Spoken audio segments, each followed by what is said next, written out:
I'm not going to be doing deals at all. Now that would be, I don't even know if that's a conflict. I mean, I have the right to do it. You know, under the law, I have the right to do it. I just don't want to do it. I don't want to do deals. How do you describe the complications of having the first billionaire president? In a word, unprecedented. An unprecedented business empire owned by the commander-in-chief. An unprecedented opportunity for corruption at the highest level. And a leader with an unprecedented disdain for following political norms. Every Republican nominee since Richard Nixon, who at one time was under an audit, has released their tax return. Traditions, and not the law, have guided presidents on how to deal with their finances in the past. The law clearly does not apply to the president or the vice president. And legally, the president of the United States doesn't have to do anything.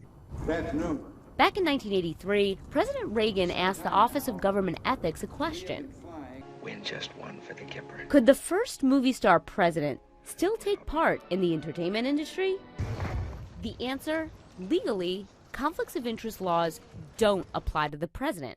But, quote, as a matter of policy, he should conduct himself as if they did. That principle has led to former presidents selling off their assets, wanting to avoid questions about their motives.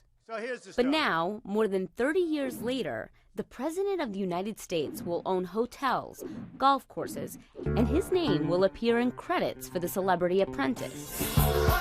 Trump tried to downplay his role on the show, but his spokesperson defended him days earlier. I mean, presidents have a right to do things in their spare time. Trump is set to announce that he will leave his business. My executives will run it with my children. It's a big company. It's a great company. Still, sources say there's no indication that the businessman-in-chief will fully shed his assets. In fact, a bipartisan coalition of ethics experts said that, quote, the plan will create the appearance that President-elect Trump and his family are using the presidency to enrich themselves.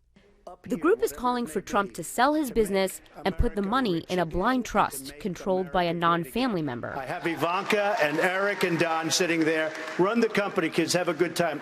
A good time is exactly what Trump critics fear. And that's why Trump's announcement will likely lead to more questions than answers.